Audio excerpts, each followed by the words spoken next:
ao. I te kōrero i te wānanga pua, takataka pua, whio, te maramahu nuku, te maramahu rangi, te maramaka takoto i te hau o tū, te taueke, te marere kura, te marere pai.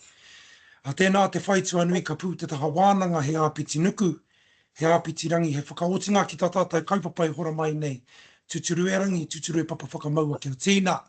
Tīna hui e, tāi ki e. O kāti ake, tēnā tātou. Kia manawa nui mai, I have two fur babies here that are barking their heads off at the moment, so if you hear some dogs in the background, kia manawa nui mai.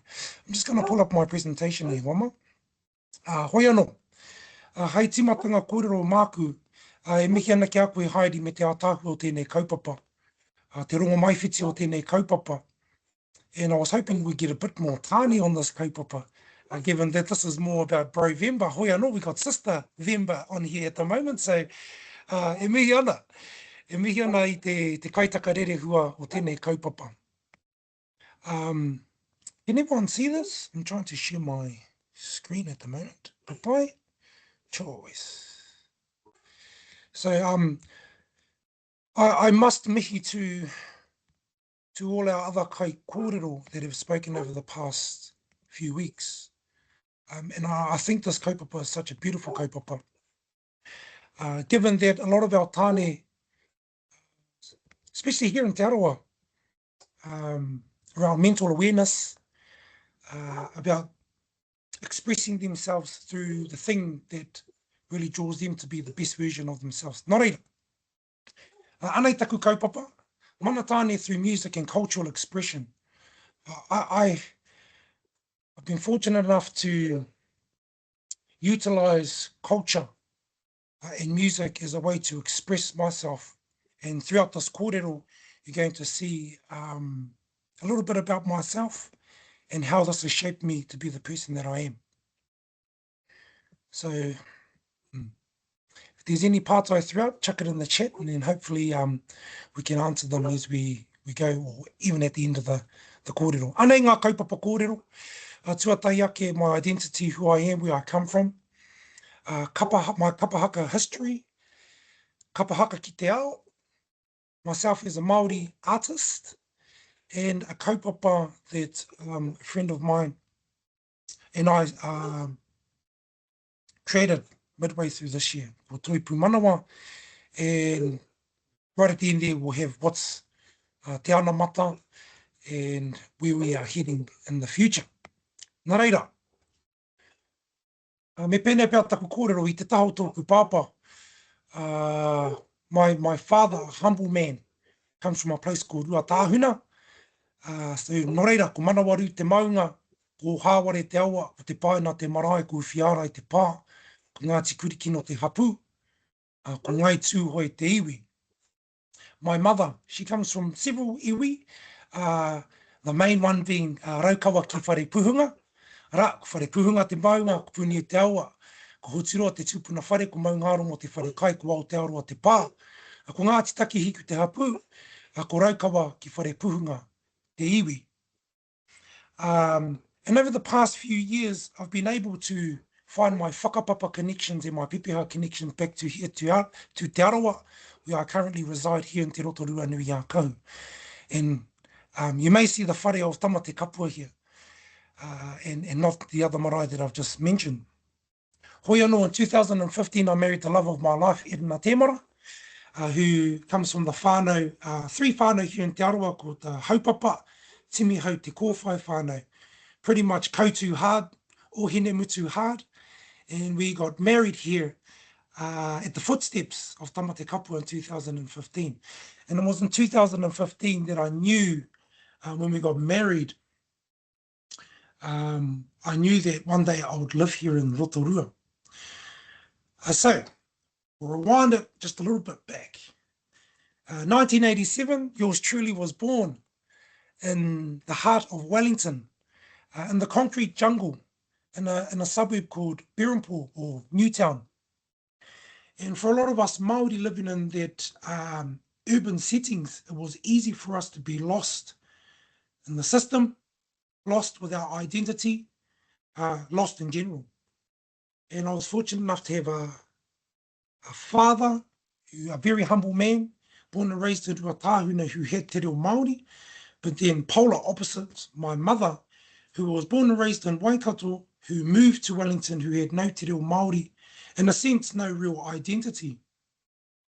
And raised in Wellington, Mum knew that if her children wanted to be raised knowing who they are and where they come from, it really started with her. Although I had a father that spoke te reo Māori and then I had a mother that didn't, the one that was really pushing te ao Māori was Mum.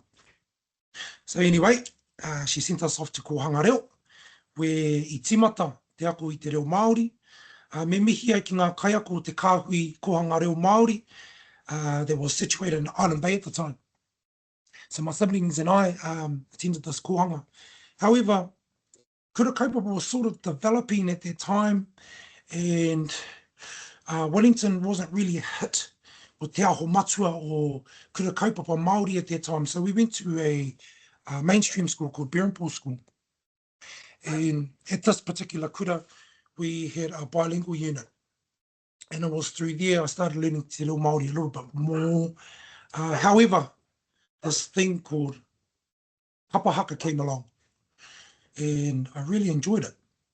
I thought to myself, oh, this is something I could do. Because at the time, Mum she asked me, do you want to stay in this Māori unit or do you want to look at other options? And I said, oh, I want to follow some of my mates who are in Pākehā classes, and Mum didn't really like that. So when Kapa Haka came along and she saw I had a passion for it, she really thought, okay, let's do something about this. Nā reira, Kapa Haka came along, and fortunate enough to be raised by the kaumātua of Ngāti Pōneke, who've been a real pau in my journey of Kapa Haka. I started off with the midgets, with Auntie Donuts and Uncle Bill Nathan. They're stalwarts of the kapa, and they're still there to this day.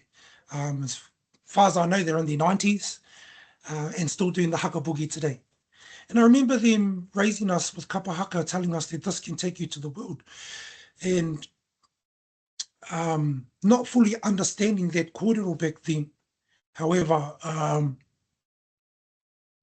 in this day and age, I understand what they're talking about. So Kapa Haka started off at Ngāti Pōneke, and for myself as a male Māori living in a concrete jungle, I had some awesome mentors. And I think for a lot of us Tāne, having great mentors to guide us, not tell us, but guide us in a space that we feel that we are passionate, that we can grow to be better fathers, better men, better sons. And the vehicle of Kapa Haka took us in this space.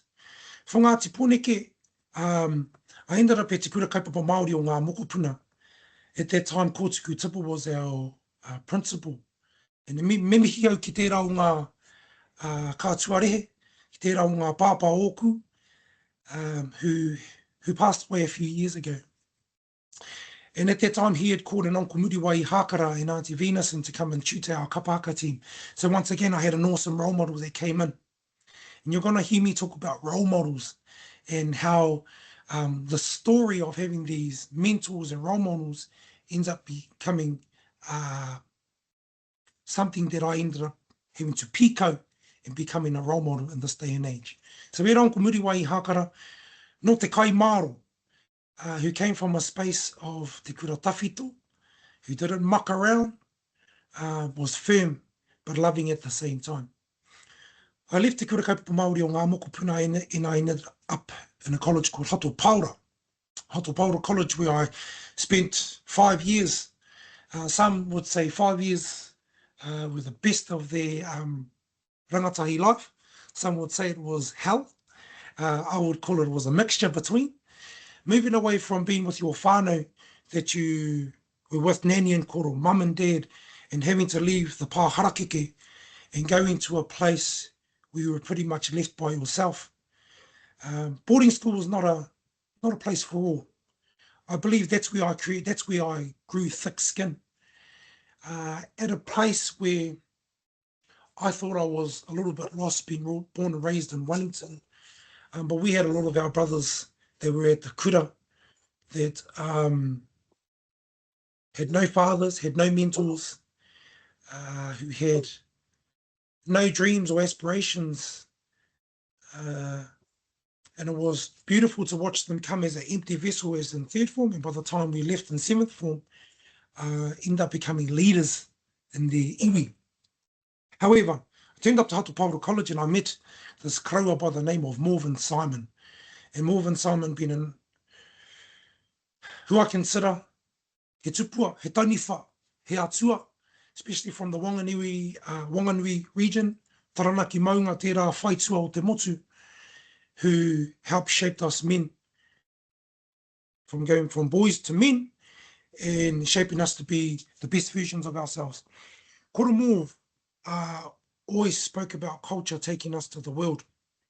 Always spoke about this is a place for you to take our culture and share it with the world. As a 13 to 17, 18-year-old, once again, still didn't understand their concept. I just thought, I've been at Hatupaura, I'll just do a tick box of doing Kapa Haka, learning te reo Māori. However, as I grew, I roto i taku ao Māori, Kapa Haka started to become more prominent in my space, that actually, he waka kawe tēnei.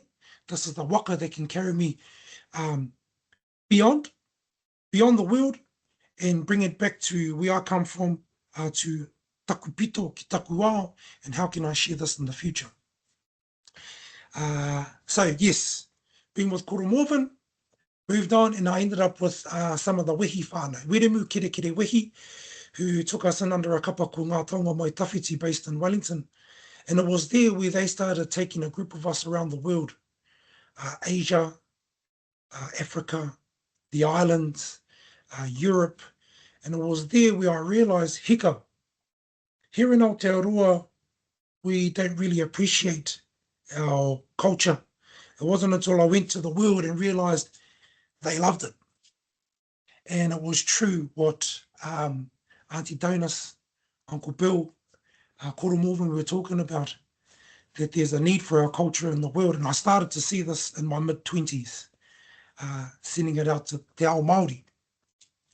But what Kapa Haka has done for me, it's kept me grounded.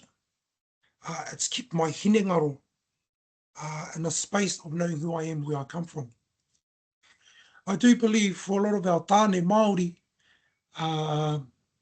that are lost, don't have an understanding of their culture, don't have an understanding of who they are and where they come from. And I do believe that once you understand of who you are and where you come from, it sets your future, is to know where you're off to. So Kapa Haka has been the vehicle for me to travel and haka ki te ao. Fortunate over the years doing Kapa Haka, my wife and I have tutored Rangatahi from kohanga through to high school, and even some of our government agency officers, which they have every year, called the konohete, sharing and imparting knowledge with them, and utilising Kapa Haka as a vehicle for a lot of our whānau to understand who they are and where they come from. Over the past couple of years, my wife and I actually wanted to give up Kapa Haka, and I wanted to do music, which is another passion of mine, and I'm going to get to there very soon.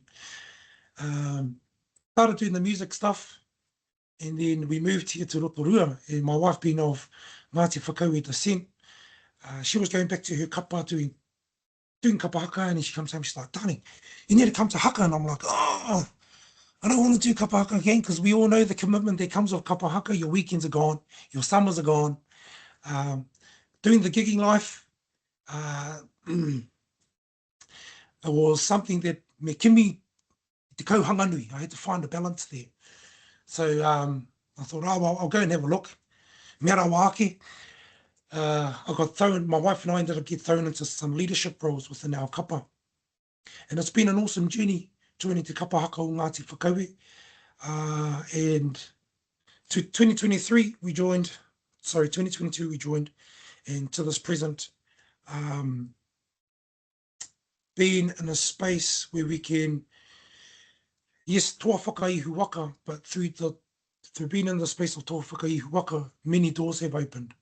have opened to many different kaupapa. And I have to mihi to a lot of our koeke that have taken me on as one of their mokopuna. Being a rāwaho here in Te Arawa, it's pretty hard to get into the pockets of these people here.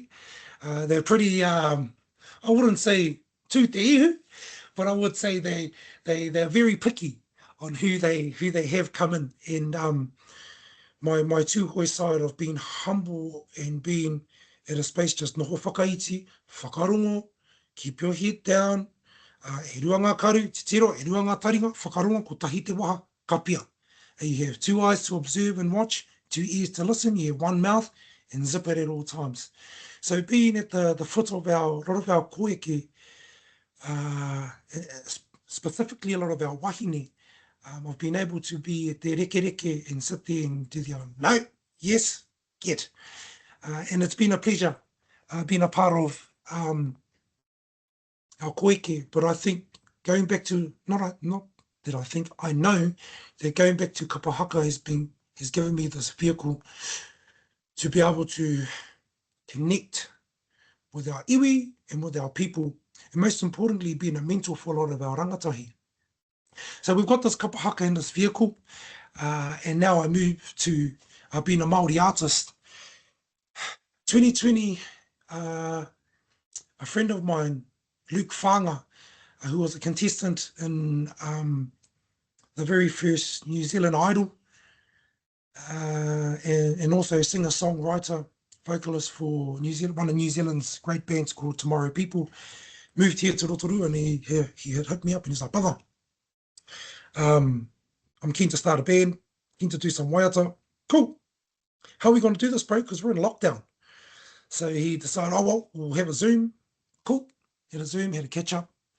He had this whakaaro of writing waiata. I'm like, cool. Have you ever thought of doing waiata Māori? He was like, because he doesn't speak te reo Māori, he actually came from a place of not knowing his Māoritanga. So I believe that there was our connection coming together, we were able to intertwine.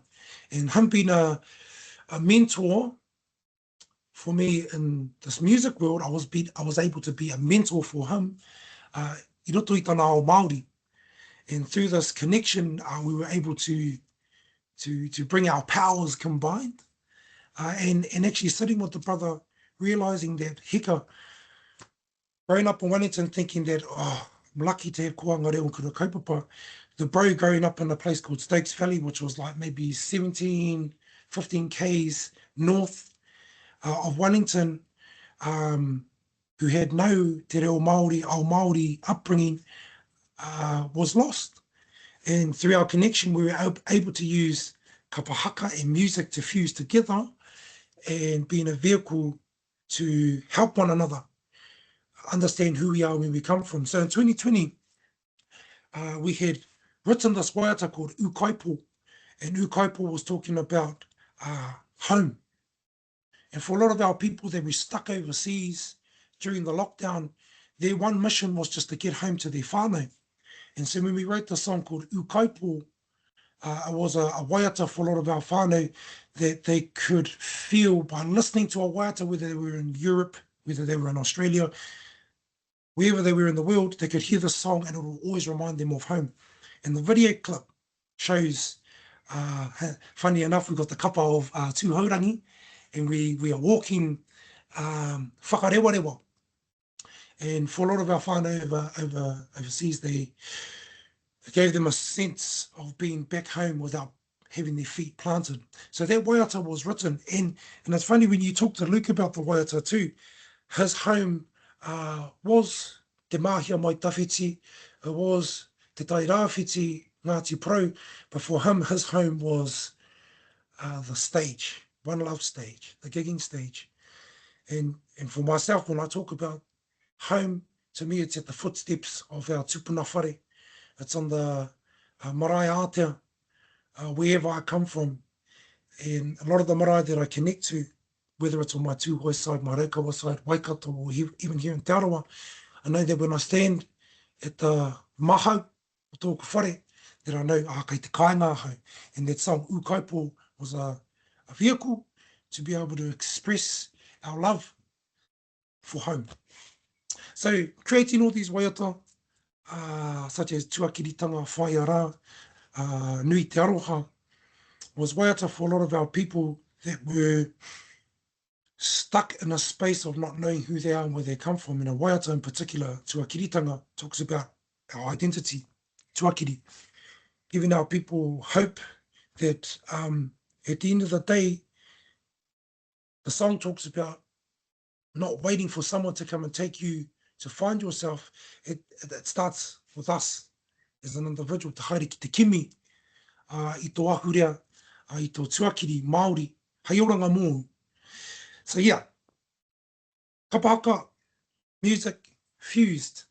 And through that, I remember writing the waiata Nui Te Aroha, and it came off the concept of Where's the Love from Black Eyed Peas. And when we released the waiata and we would kick around the motu and sing it, I'd get a lot of Māori male come up to me and like, brother, last week I was ready to commit suicide. And I was just like, holy hell, you know, this was at a gig with thousands of people, and it really hits when someone comes up to you and they say that your waiata Nui Te Aroha saved my life. And I'm just thinking, wow. Even now it gives me goosebumps that through te reo Māori, through writing waiata, that it gives people hope. It gives people another lens to look at and staying away from things such as suicide. And that the waiata and that the words really resonate. And for some people, they come up to me and go, bro, I don't even know what you're singing about, but I can feel it. And that's the power of te reo Māori. That's the power of te ao Māori, Kapa Haka, and utilise it in the space of music. And with fusing these two worlds together, I've got mentors such as Rob Ruha, Troy Kingi, you know, even our current artists that we have now with LAB 660, and you're starting to see them now really tapping into waiata Māori, you know, 660 doing pepeha as a waiata, connecting to our people. We were already singing waiata Māori 5-6 years ago, and they were starting to come out with these, and they knew, hikama, this is a vehicle to not just merge, or just to not fuse a lot of our people that are lost, but it's to fuse Aotearoa and in New Zealand, because there is a big divide between New Zealand and Aotearoa, and bringing them together. And if only our people, New Zealanders, would open their eyes to our culture, they know it's not about creating division, but it's about bringing us together in unity. So ara, Kapa Haka, me te ao waiata, ko tūhono. So through this, at the end of this, at the beginning of this year, after Te Matatini, I came home and I realised there was a huge gap missing. Kapa Haka's flourishing at the moment, and it really is.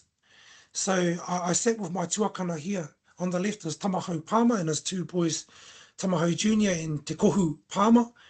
I had this whakaara and I said to him, brother, I've noticed a huge decline here in Te Arawa with guitarist.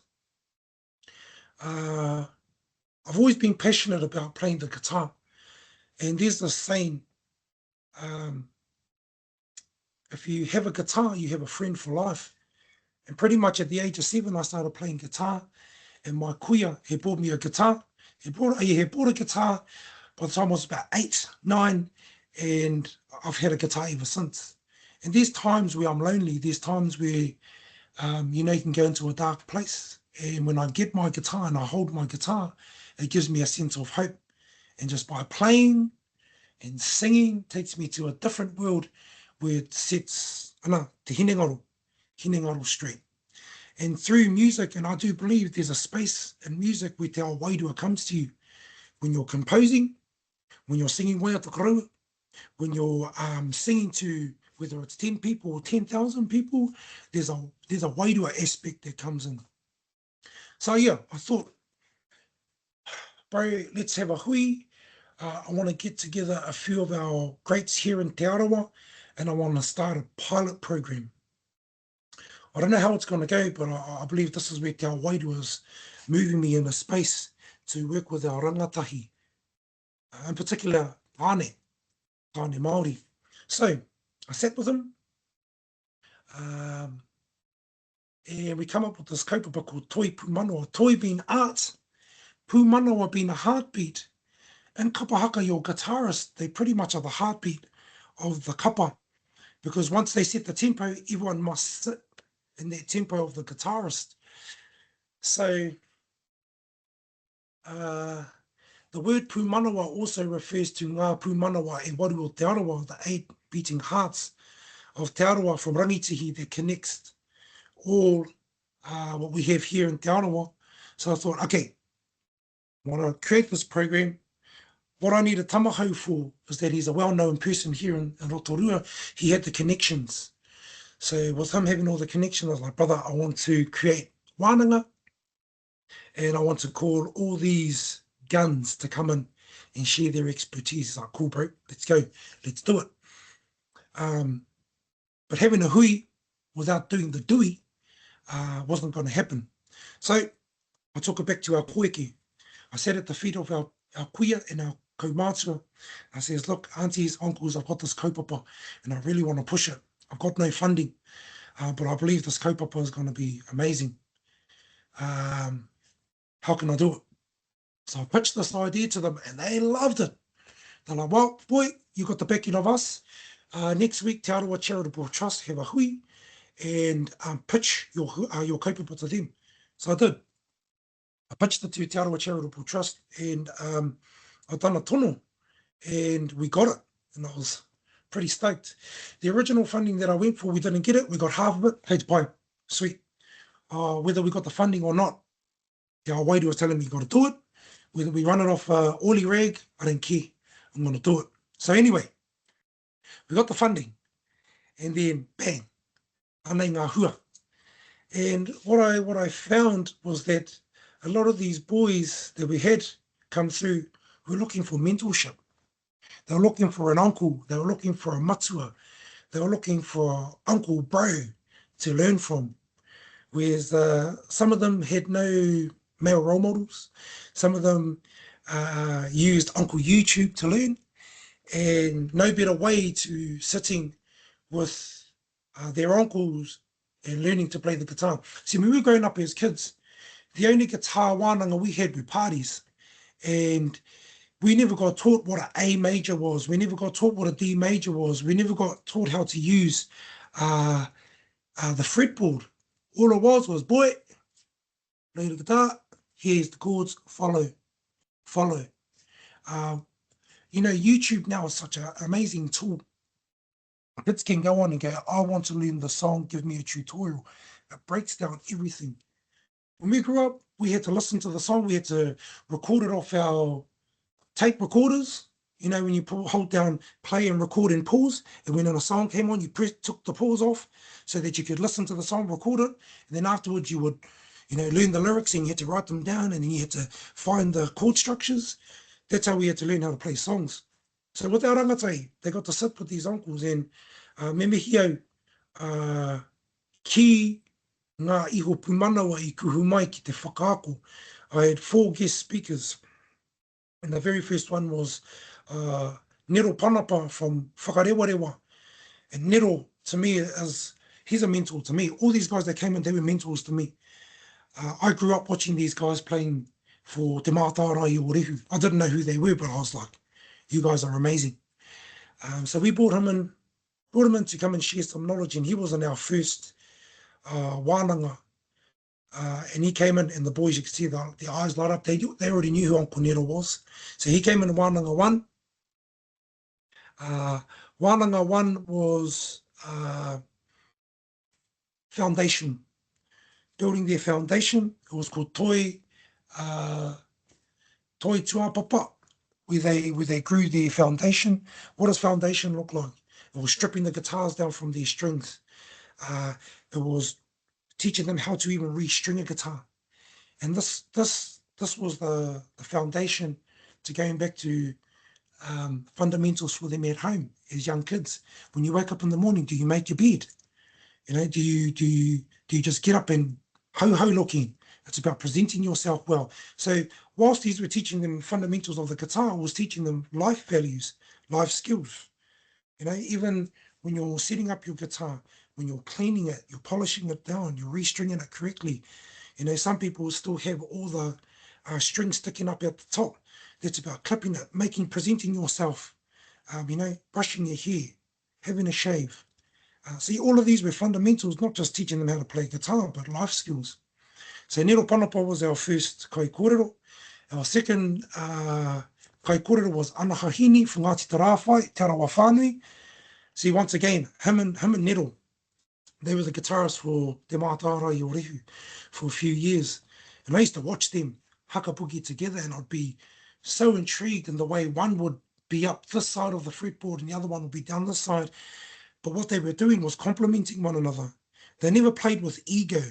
They played for the kapa, not for themselves. And that's one thing that Anaha came in, was when he came in and spoke to the boys, when you play the guitar, it's not about ego. And some guitarists that we do have, it's me, look at me, you know. I got the flash drum, I got the cool chords. For him, it was coming back to humility of playing the guitar. And his one was around Toi Pūmanawa, the aspirations of being a guitarist, but it's also about how well and immaculate that you play in unison with your friends or with your partner and complementing the kapa. So Anaha, such a professional in his space. Anaha Hini is, everyone knows him as being a reo guru, being a reo expert, but actually he's an expert on the guitar. And we were lucky enough to have his boy, Anaha Junior, Te Rangi Takaroro, come in as one of our tauira, who, would often go back to his father. And you go, oh, Uncle showed me this chord. Oh, he said, you don't play it like this. And his father's like, yeah, whoa. Anyway, we had Anaha Hini come in as our second guest speaker. And on our third, here at the footsteps of Tamate Kapua, we have the great Enia Maxwell. And I wanted to have Uncle Howie Horowaiwai Maxwell come in anyway, Morrison come in, and he wasn't available. He had a hunting kaupapa. So who better to have was his right-hand man, Enia Maxwell.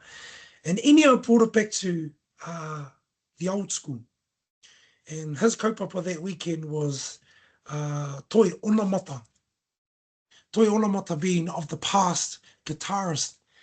And whereas Nero and Anaha, they had these flash presentations, Enia came in, he's like, I got no flash presentations, but here's the only way I can show you how flash is. And he grabbed his guitar. And you know, when you hear maturity in the way someone plays the guitar, you can hear in the subtlety of their wrist when they're playing the guitar, the years and years of experience. You know, he's been a part of Ngāti Rangi Wewehi for many years. And him being of Ngāti Rangi Wewehi and Ngāti Whakauē descent, after te matatini, you know, he was not humble, a little bit whakahihi around his Ngāti Rangi Wewehi and Whakauē kapa. But when we hit him up, he says, brother, can you come in and share some stuff with our boys? He was, one, amazed, but two, bummed out that he had never thought of this kaupapa of bringing rangatahi together to learn. And what he had taught them was never forget your past. Because a lot of these boys, you know, they like learning all the flash new stuff. But when he came in and taught them how to play pukaki and the way it's originally played, and him in particular being the creator of the melody of that song and how it's shaped in the chords, the boys, their eyes opened up and just were inspired. And after his wānanga, I had one of the nephews from here. He goes, Uncle, I got the song that I'm playing. I said, yeah, kapai, boy. And he went home and composed this waiata. And when he composed it, I could hear a bit of Enia's chords that he was playing in there. And that's what we wanted, for our boys to be inspired to compose. So Enia Maxwell coming in, a little bit immature in some of his kōrero, but it was hard case. It showed the boys a different side, you know, to guitarists. It's not always been about, you know, prop and pruma. So hoi anō. Te noho marae, the wānanga whakamutunga, we had Sebastian Webster come in. He comes from the Webster whānau. Noroto mai o ngai tū hoe, Te Arawa whānui, and also Ngāpuhi. He is the son of James Webster. He's the leader of Te Wakahuia. His uncle, Kimiora Webster, his auntie leader, and his youngish uncle, Te Kahuirangi Webster. Such a talent. For myself, they're mentors in every space of music, Kapa Haka, singing. They got it all. And for him, he was coming in to deliver the wānanga called Toi Pūmanawa, being the future guitarist of Te Arawa. So Bears come in, and by golly was he amazing. You know, he's got both worlds, te ao kōhatu and te ao naene. He's been taught by some of the greats how to play the guitar. Boy, the kid can sing. So he come in and sing his songs, teach the boys not only just waiata Māori, but teaching them waiata Pākehā as well. And, you know, he's got all the flash chords and all the simple chords. So it was a pleasure for Rangatahi to finish off this kaupapa, because really this was about Rangatahi. You know, I know for some of the boys, they're like, oh, when are we getting someone our age to come and teach us? I was like, taihoa, hei te noho marae, hei te wānanga whakamutunga. And I wouldn't specifically let them know who was coming in. I wanted it to be like a surprise for them.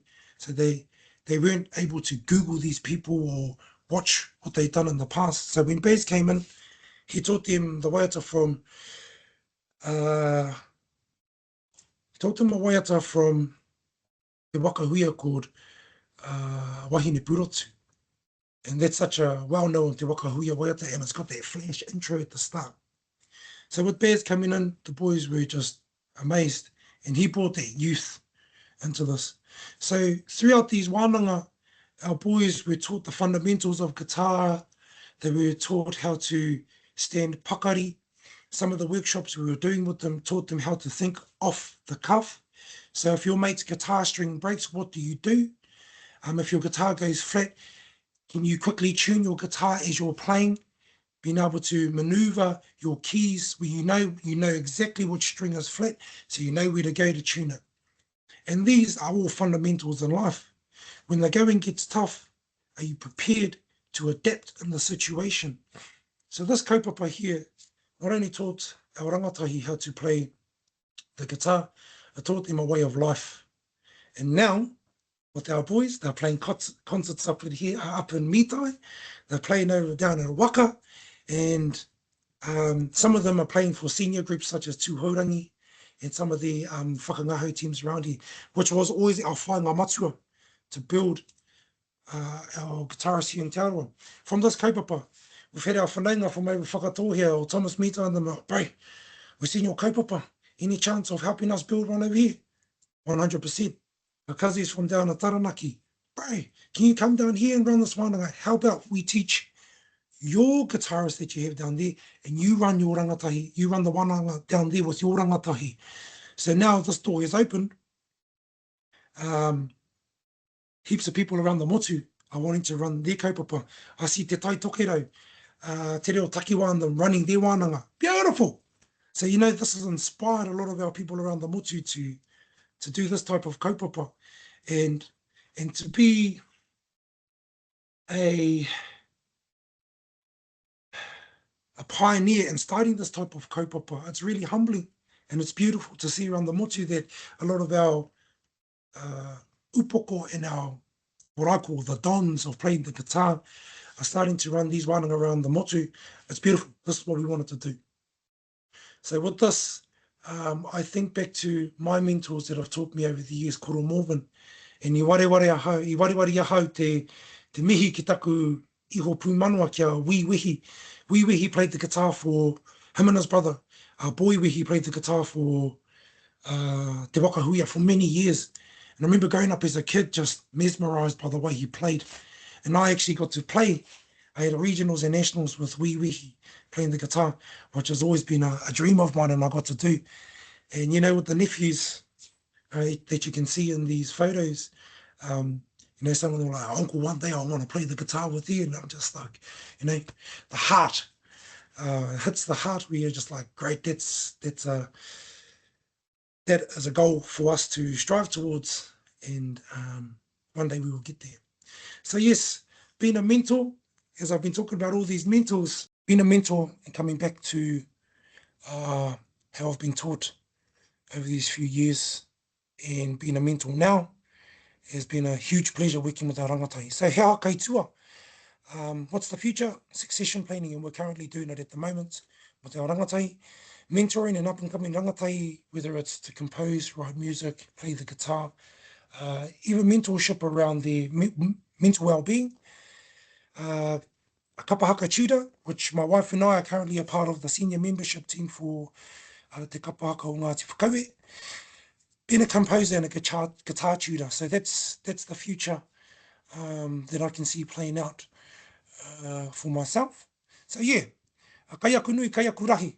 Ko rahi pēr e nei pahupahu. Yeah, e mihi ana ki te kaitaka rerehua o tēnei kaupapa, me te rongo mai whiti o tēnei kaupapa. Yeah, hoi anō, kāti ake ngā kōrero i konei. If there's any pātai, karawhiua mai. I haven't been able to check the chat. If there's no pātai, great, we can call it a day.